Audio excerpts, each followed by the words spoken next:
When it comes to productivity and all of those things, you got to remember the company's job is to keep you busy. So it should be in your best interest to stay busy, right? Clap it. I don't need any, your little productivity tracker bullshit ain't gonna work on me. I'm an adult. Stop putting watchdogs on me. How you guys doing? My name is Hero. This is Coding with Strangers, and I am currently unemployed. But don't worry, I'll have a job January 6th. So if you want to help me out till then, I got to stop burying the lead. Feel free to like, share, and subscribe. Anything you can do to support. Don't let a stranger fail this year. It's almost the end of the year. But we're talking about productivity and coding and things of that nature. It's a culture that has quickly become undaunted, and I don't know if people know this, but if you are using any proprietary software on your company's laptop, desktop, if you're logged in under your company's name and title, they can track you. They can track your keystrokes. Every one of those softwares, Apple, from Apple to Microsoft, they can track your keystrokes. They can tell how long you've been in a meeting. They can read all of your team messages. You shouldn't nor want to. And the assumption isn't that they're doing it every day. They're doing it when it's time for them to get rid of you, right? Let's say you have a bad evaluation. You start asking for more money, and now they want to see what you've been up to, right? So when you're at work, make sure you're at work. Don't be on Netflix and some shit. Or if you are, use your own personal device.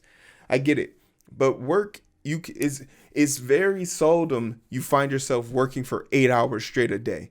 I would literally do surgery I literally have 12-hour surgeries and still find time to sit the fuck down and think and gather myself and recover and rest, because it's not practical to be focused and on 100-mile-per-hour wind 24/7, 7 days a week. It's just not possible. So there are gaps and looms and that stuff. But the question is, where's the line at, right? Where's the submissiral line that lets us know when you're feigning into procrastination versus burnout, right? And then also, is this the same line designed for the same two types of people? There's some people who wake up, get their work done early and often, and then want to sit down for the rest of the day. Should those people be allowed to sit down while everyone is doing their work? Some people say yes. Some people say no.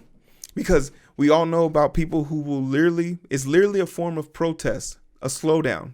I've seen it only once in my life, but when a bunch of nurses wanted a pay increase and they couldn't get it, they literally all moved at half the speed. They took however long it would normally take them, they would take twice as long to do it. And it literally forced the uppers, VPs and all those people to the table to negotiate contracts. So it is a form of deterrent, and it is a way of rebellion to get higher ups to conform to need. And I think there needs to be a stronger workforce balance.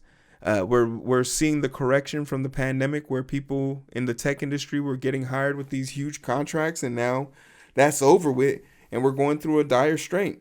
I'm one of the lucky ones, right? I lied on my first one, told the truth on the second one, and I got the job. But don't let it fool you. I gave a 3-week notice, and I was fired on the spot. So loyalty isn't kept, it's earned, right? Let's talk about how Apple is loyal to our privacy needs, but not so much to their own workers, and a few other stories revolving around this infamous ghost developer. Apple spies on workers while championing user privacy lawsuit alleges. Damn, they sued their ass? It's not enough. Apple has long been a strong proponent of privacy as the fundamental human right, which is reflected in a service like Apple Intelligence and Private Relay. However, one Apple employee claims none of the company's privacy protections extend to workforce and is now taking matters to court. Apple is facing a new lawsuit alleging that the company has been spying on its employees by monitoring their activities on personal devices, iCloud accounts, according to Semaphore. The suit was filed on Sunday in California state court by Apple employee Amr Borak. He claims that Apple routinely engages in physical, video, and electronic surveillance of employees working from home, and that is an invasion of monitoring continuous even after individuals leave the company. Barakta, who has been working with Apple advertising technology since 2020 and leads a team of 7 professionals, further alleges that Apple has weaponized its privacy policy in ways that violates California's laws. For instance, he claims that Apple tried to silence him when he spoke publicly about digital advertising and even forced him to edit his LinkedIn profile to remove details about his role at the company. You want to know, shout out to this dude and this individual, but keep in mind, he's only doing this because now his thumb is underneath the gun, right? His neck is underneath the heel. He's been fully aware of this and part of it since 2020. That's 4 years. Now they ousted you and you want retribution. What happened to your empathy in the beginning? Don't lose sight of the fact that this person is still ultimately, while what he is doing is good, is ultimately for his own benefit. And if it wasn't because his neck was under the bus, he wouldn't give a F. You feel me? He wouldn't care. He couldn't care. Hey, bro, I think I'm gonna head on in for the night. I'm kind of tired. No problem. Get some rest. Hey, didn't you work today? 12-hour shift. And you went to the gym? PR to 700 deadlift. And you still got energy to do all this work? Where does the energy come from, bro? I'm at my best when I have my zest, baby. Can't? Zest? The Zest Super Berry Samba Green Tea comes packed with 135 milligrams of caffeine and L-theanine. That's how I stay focused for longer and stronger throughout the day with no crash. It's way better than coffee or any of those sugar-filled energy drinks out there. No GMO, gluten-free, and it won't stain your teeth. Oh yeah, that sounds real good. Is this one, right? Yes, sir, that's the one. But my brother in Zest, I'm gonna need you to get your own Super Berry Samba Green Tea. Selfish. You mad, bro? Don't worry, I got you. Use my promotional code down below to get 20% off selected items and the subscriptions. That's Coding with Strangers, all one word. Put that in the checkout box and you'll be good to go. Thank you so much to Zest for the sponsorship. The expectation is any work computer is going to be fully logged. The fact is, but he's saying that this was happening on his personal devices, right? He said this was an invasion on his personal devices. Monitoring their activities on personal devices and cloud accounts. So if this is personal, then they have no obligation or regulation to be able to monitor that. And even if they were saying they were monitoring it for proprietary protections of their own service and good, they need a court order for that. If he can prove that they were doing that, this is an invasion of privacy of the highest magnitude. This isn't the first time Apple has faced accusations of spying on employees' devices. According to a lawsuit, Apple provides company-issued hardware and works online in iCloud accounts, but actively discourages employees from using them. Instead, the company promotes setting up work devices with personal accounts, which could give Apple access to non-work activities. Yeah, see, this is a no-go for me. One thing that I read in the clause of one of my contracts at a hospital I worked at is if they feel my phone is compromised, they could send a virus to my phone. And you had to agree to this. If you set up anything on the phone that is company-wide and gives you access to patient data, they could send a virus to your phone that will wipe your phone or brick your phone. Which is crazy. They said several factors suggest the case might not hold up under close scrutiny. For one, Barakta could be safeguarded by privacy by using a work-only iCloud account. Additionally, there's no concrete evidence that Apple is interested in monitoring employees' personal lives. It's also possible that this is bullshit. Apple isn't interested in monitoring personal lives.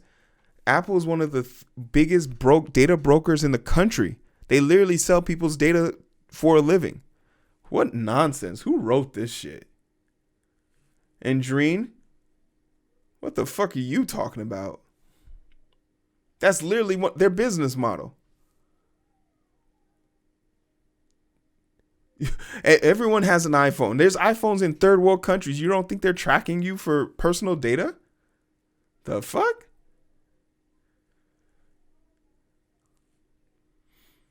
It is also possible that the information broadcast shared on LinkedIn included details Apple considered trade secrets or misrepresentation of internal company matters. Okay, if they're trade secrets, all you got to do is show us the trade secret. Prove it in court that what he was talking about was trade secret.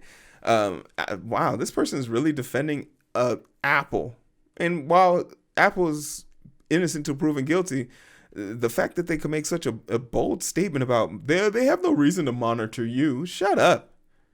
Interesting. Brockton represented by Jan Saga and Outer Golden and Chris Baker of Baker Dollachins. Okay, a bunch of weird ass names. Both seasoned attorneys specializing in cases against companies accused of mistreating employees. Notable Baker represented Sun Tzu Flower in her high profile case against Uber involving sexual harassment and discrimination under the former CEO Travis Kalanick or whatever. So this person is used to winning, and the fact that they're representing them at least implies that he knows he can get Apple to come to. If you can get Apple to come to the table and settle, you win. That's a win-win. But I think that Apple has the capacity to do this. And the thing about it is where there's smoke, there's usually fire. So if Apple's been accused of it once, this is them being accused of it again. They didn't mention how the other one was resolved, but it's fair to believe that this is possible. But along with this comes a certain level of productivity, right? And it leads us into a situation where we might have people wondering why Apple would be so interested in monitoring people. Well, it's because of douchebag studies like this. And yes, I am being a little bit facetious. You'll find out why shortly. About 10% of developers do virtually nothing. This is by Antajai Bareji.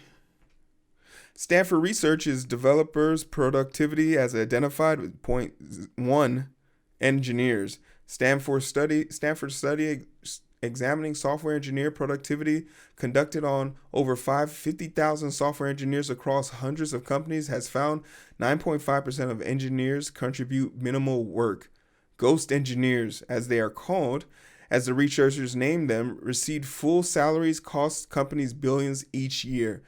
To draw a comparison, 10 times engineers, they're called 0.1 engineers because they output equally 0.1 median engineer work.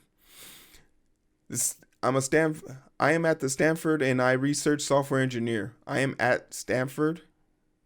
Okay. And we have data on performance of 50,000 plus engineers from hundreds of companies inspired by D-Day's research shows 95% of, and basically, you want to look at this and you can tell that this was a sponsored research.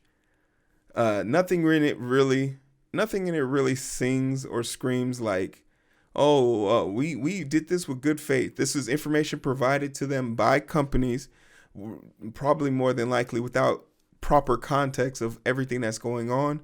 But to go over the ranks, they said IBM. Basically, people who work at these companies are stealing the most money, right? So if you work you're a software engineer, if you're a market, so basically IBM, Microsoft, Oracle, Google, Amazon, Cisco, and SAP, Meta, and Salesforce make up the top 10. So you're stealing the most money. You're stealing the most money. Right? Software engineers productivity research conducted at Stanford. Less than 3 commits a month. While the study's author admits that code commits are a flawed way to measure productivity because most people backlog their stuff into their personal cloud. So what does ghost engineers do to fake working? Data says 58% of them make less than 3 commits a month. And 42% make trivial changes like changing the character or line of code.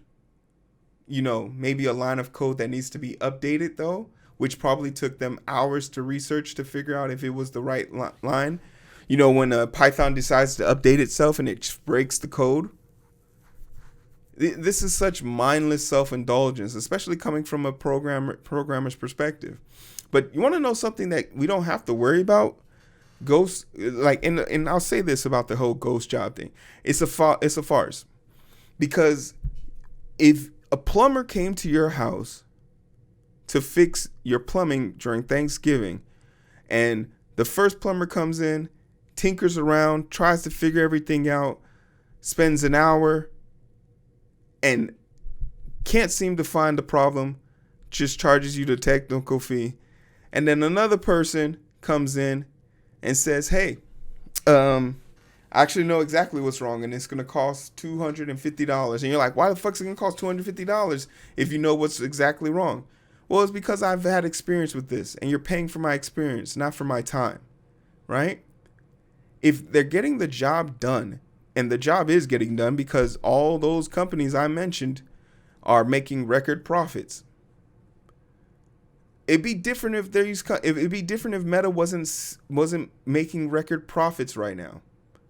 If Amazon and Google weren't making record profits, then I would have room and space and opportunity to empathize with this problem, this disparity. But these aren't companies that are suffering. Shit, I don't even see Intel on here. Where's Nvidia? Also, when you were signing those people's contract, you were signing it because you knew that they brought value to your company. So are you having buyer's remorse? How is that possible when you getting the results you asked for? It'd be totally different if you weren't getting the results you asked for, but this is a fallacy in its own logic. You have to first prove that they're not accomplishing the goal they've set out to accomplish. This is such a reckless form of information and dissemination of it. It creates a bad faith argument that some douchebag productive manager is going to now use to implement unnecessary productivity metrics that won't begin to even scratch the barrier of the issue they're facing. But there are truly people being taken advantage of in this field and organization. It goes without saying. Right here in our good old US of A, it is completely legal to charge a person of disability less than the federal minimum wage. And companies have been taking advantage of this loophole since World War II. The federal minimum wage is $7.25 an hour. It isn't much, and contrary to what is the name might suggest, it isn't even the minimum. In 37 states, employers can legally pay certain employees less than the statutory floor, making even $7.25 an hour already far below the living wage, unattainable for millions of workers in America. Oh, I said charge, I meant pay. Well, shit, they might as well be charging your ass. Shit. By the time you pay taxes and pay the gas to get there, they're going to charge you. And you got to buy your uniform. This practice permitted under the Fair Labor Standard Act, FALSA, in 1938, thought celebrated to establish a core labor protection that many but not all workers enjoyed. Today, and it was originally designed and made for people who were coming from the war in order for them to make a living, disabled veterans. Workers enjoy today, such as the right to overtime pay and prohibition and oppressive child labor. FALSA is also responsible for codifying wages discrimination against disabled workers into federal law under the Act 14-C. Businesses that receive a certification from the U.S. Department of Labor Wages and Hourly Division are authorized to pay disabled workers whose earning or productivity capacity is impaired less than minimum wage. And it's called a sub-minimum wage. This is the rate.